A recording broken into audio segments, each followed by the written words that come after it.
Morning, good afternoon, or good evening. You know the drill. We are coming in with a short episode of the podcast, and hopefully you guys are having a beautiful and remarkable start to the morning, or whatever it is for you guys. We're going to be starting this episode in 2 minutes, so if you're coming into this one live, you know what to do. Get down in there in the comments, let us know that you're here. Let us know that you're ready to play along, and we're going to be starting this up in just a moment. So we're going to be talking a little bit about diabetes and pre-diabetes specifically. So if that interests you at all, then I think this is going to be a very, very, very beneficial live, and so that helps you understand what this condition's all about and what you can actually do to prevent it. So get down there, let us know that you're coming into this one. You're going to get the value, and we're starting this in just under 2 minutes. So you know the drill. Get down in there in the comments, and we're going to get started, guys. Making sure that we are live on all of the platforms. So love to know, how's your week going, guys? What is the drill? How you feeling? How's your momentum starting for the week, particularly for the Aussies who are getting deep into their winter? It's getting a bit chilly that side. We are going to start this one, guys, in 1 minute. All right. So letting you know that you've got 1 minute and then we're rolling. I'm going to add in our live audience across a few of the platforms, and then we're going to kick this off. Talking about diabetes. So I'm going to bring in the crew into TikTok and then also Instagram, and we're going to rip this one a new one. So if you're coming into this one, guys, make sure you say hi in the comments, and we're going to get started. So I think we are ready to rock and roll. So let's make sure that we're all connected. Hey guys, good morning. Peace out. I hope you're good. And I think we're good. To start. So let's do this. Bringing Instagram in, and team, let's go on the count of 5, 4, 3, 2, and 1.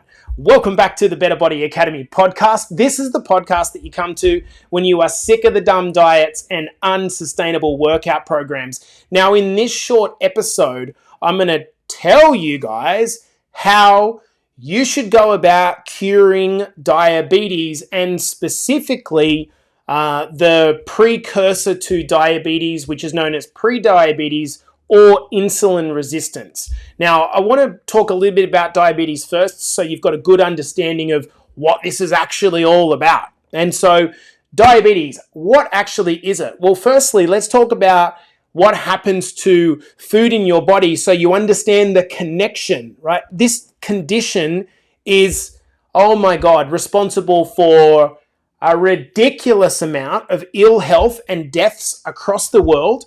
This is probably the most preventable killing condition. And yes, it's typically going to impact people who are carrying a little bit of weight.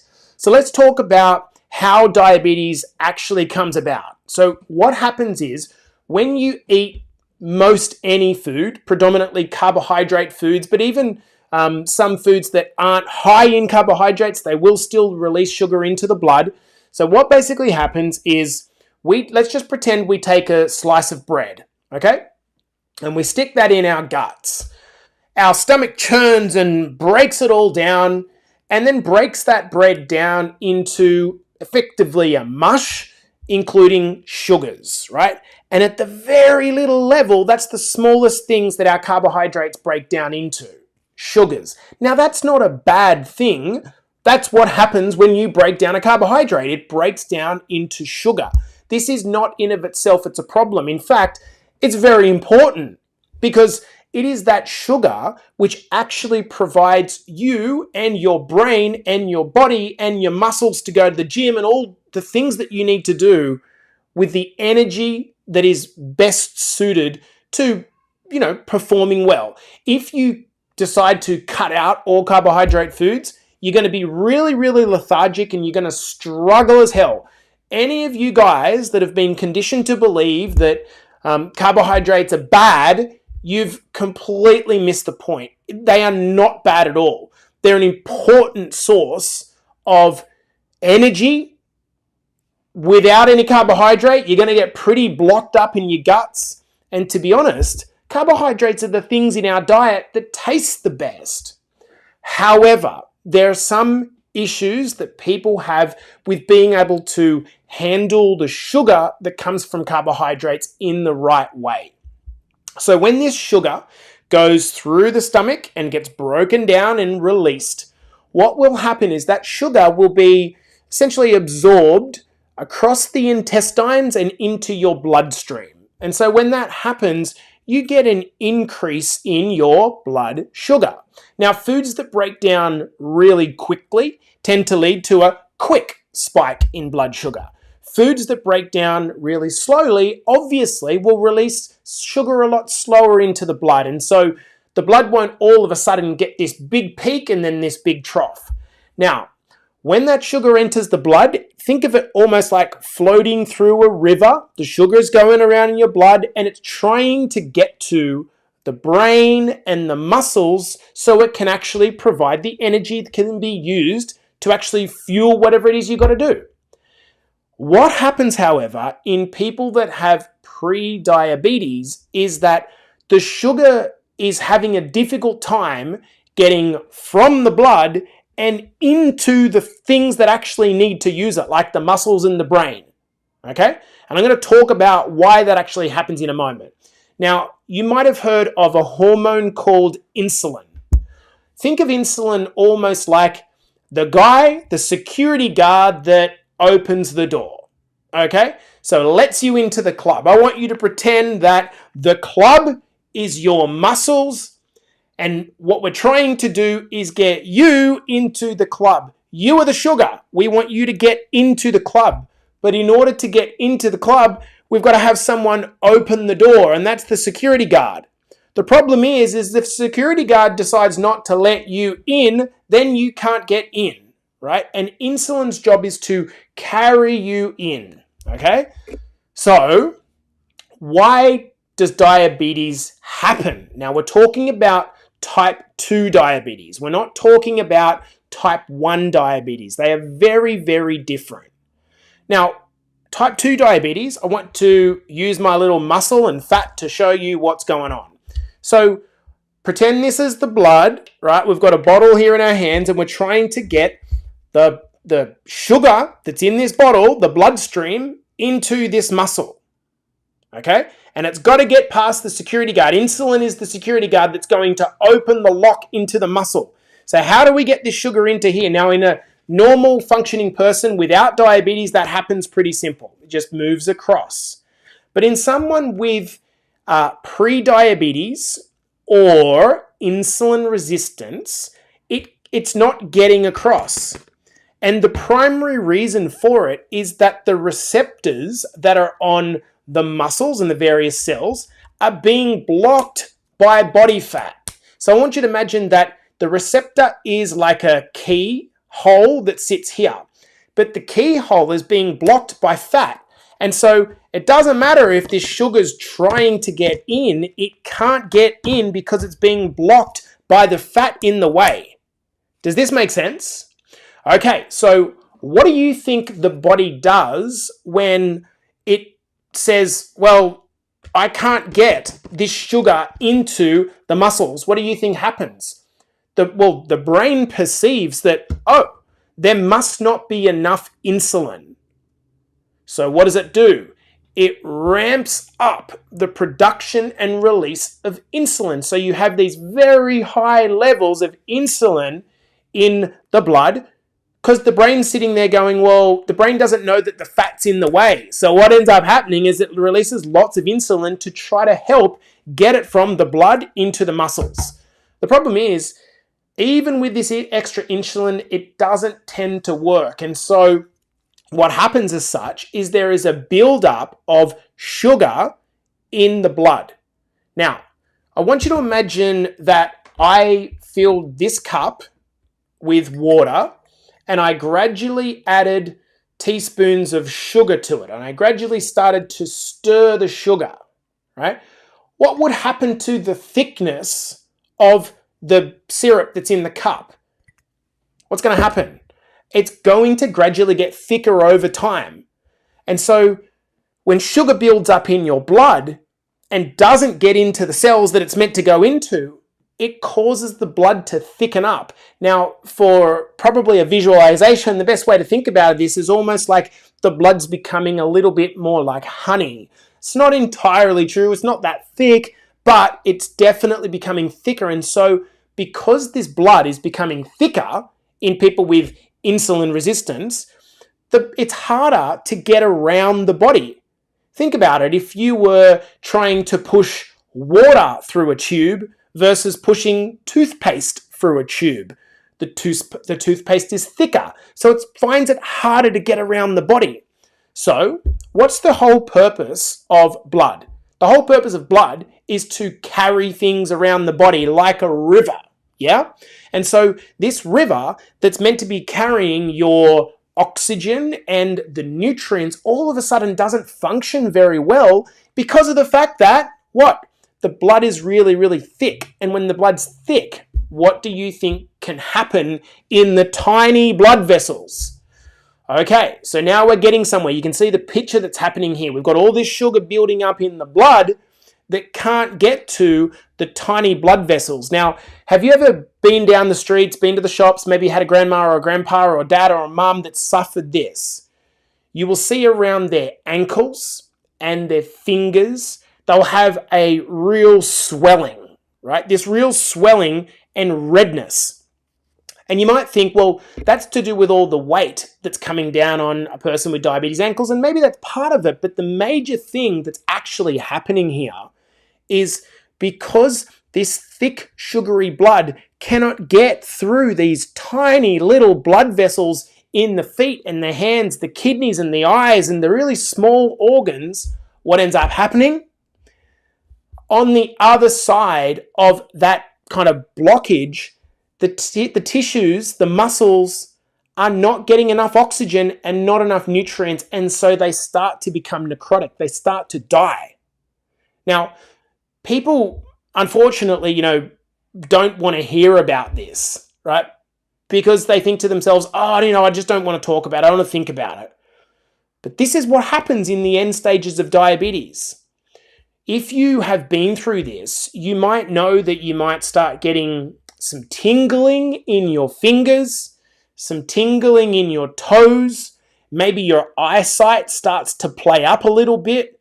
And that's happening because of the poor circulation. That's just the start. It gets progressively worse by that time if the sugar continues to build up and cannot get through to the other side of those blood vessels. Those tissues will die. And when those tissues die, they end up needing to be amputated if you don't die first. Now, I'm not trying to sound scary here at all, but this is what happens. I worked in a diabetes clinic for a number of years during my early training, and I can tell you this is not a very good place to be. What ends up happening is we lose limbs, we lose our eyesight, our kidney function. So you would have heard of people being on things like dialysis. This happens because effectively the circulation is so bad. And the shame in all of this is that this condition is a silent killer. The major thing causing the condition is not genetics. It is this. It's body fat. This is the major thing that is causing the problem. This body fat is blocking the receptors to the insulin to get the sugar out of the blood and into the muscles, but it can't get there because the fat's in the way. So then it makes sense that if you're able to get this early enough, if you are able to lose body fat, you will increase your insulin sensitivity, which will mean that you have a small opportunity to reverse your insulin resistance, your diabetes. Now, inside of our Transformation Academy, we have men and women routinely losing 5, 10, 20, 30 and 40. We've got one gentleman at the moment that's down 40 kilos. Our record is down 60 kilos. In nearly all of these cases, what ends up happening is they go back to their doctor and the doctor says, holy fuck, what have you been doing? Not only have you lost weight, but you've almost cured your insulin resistance. Now, look, if you get this early enough, you can reverse it. However, at a certain point, your pancreas, which produces the insulin, just kind of gives up because it's getting overworked and exhausted. That's if you don't get an amputation before it. Now, this is going to be a bit graphic, but I remember vividly during my training, I had a very large man that had end-stage diabetes, and he was quite overweight, and he was laying on his back, and his feeling in his feet was so gone that one day he was like in his 70s, and he was using an old, in the middle of winter, an old, what are they called? Like hot water, I can't remember what they're called, like a hot water bag thing in his bed. They didn't have air conditioning, and so they were using a hot water bottle to help them up. Now, this hot water bottle had a metal cap, okay? And around the metal cap was a sleeve. And what had happened is in the middle of the night, this sleeve had rolled back on the hot water bottle, and the metal cap had got to the temperature of being burning hot. Now, this gentleman didn't even know it because he had no feeling left in his legs. The cap of the bottle was sitting on his ankle.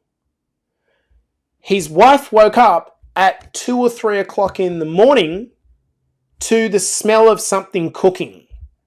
It was her husband's ankle, and he didn't even feel it. Of course, he lost his foot. Now, I could tell you a million stories like this, but to all of those of you that are, people think that it's all about the aesthetics, and there's this kind of movement that, no, you can be healthy and be overweight. Look, you can be healthier and still carrying weight. No one's doubting that. You can be really active and still be carrying weight. But this argument that started to present itself as like a anti-fat shaming thing, like, are we seriously got to the point where we are so, as a society, we are so like scared to say the truth? There's no fat shaming in this. It is unhealthy if you are carrying lots of body fat, and what will happen is if you're one of the unlucky ones where you go down the line of getting insulin resistance, you start to progress to diabetes, it's not a great place to be. And this is what happens, and I felt it was necessary to come on when one of my clients who's just started with us this week asked me, can you do a video on insulin resistance because I don't really understand it? And that's the main thing, is that there are millions of people around the world that could stop themselves from getting this condition if they just understood, number one, how dangerous the condition is, number two, how preventable it is by simply losing some weight. Now, this is where a lot of people will say, okay, cool, I'll just lose weight. Yeah, okay, do you know how many people struggle to do this? And the reason they struggle to do it is because they don't have a system. They're trying to do it through stupid ways like keto and trying to, exercise 17 times a week and non-sustainably. Then they try to starve themselves, and then of course they get hungry and then eat again and put all the weight back on.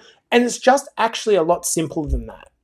So I'm going to leave the podcast episode there. I just wanted to come in and explain the nature of which insulin resistance happens. And therefore, if you want to get to the point where you want to do something about your weight and you feel like this is the wake-up call you needed, then send us a message on Instagram or Facebook and we can help you out with the next steps. Hopefully this has been helpful. This has been the Better Body Academy podcast, and we'll see you in the next episode. Okay, team, that's the podcast out for another day. Hopefully it was helpful in some way. Again, it's not I hate the scaremongering component of, coaching, but the reality is, this isn't like some pretend distant thing. This is what is happening to tens of thousands of people every single day. Every single day. And it's also, I want to kind of make a point about this. It's that, if you are struggling with your weight and you've got a lot to lose, that's okay. That's okay. But just remember that if you could get off 2 or 3 or 4 kilos over the next 6 months, that is progress. That is progress. If you're way over your desired weight, any drop that moves you back towards what's kind of considered a healthier weight for your height is likely going to improve your insulin sensitivity. And that's before we talk about how it's going to impact your lifestyle in the positive. And so unfortunately, we are very naive to the ill effects of what's coming for us if we keep going the way we're going. And I thought that, coming in and talking about this might help. All right, guys, I'm going to love you and leave you. Hopefully it's been helpful. I'll see you guys in the next episode.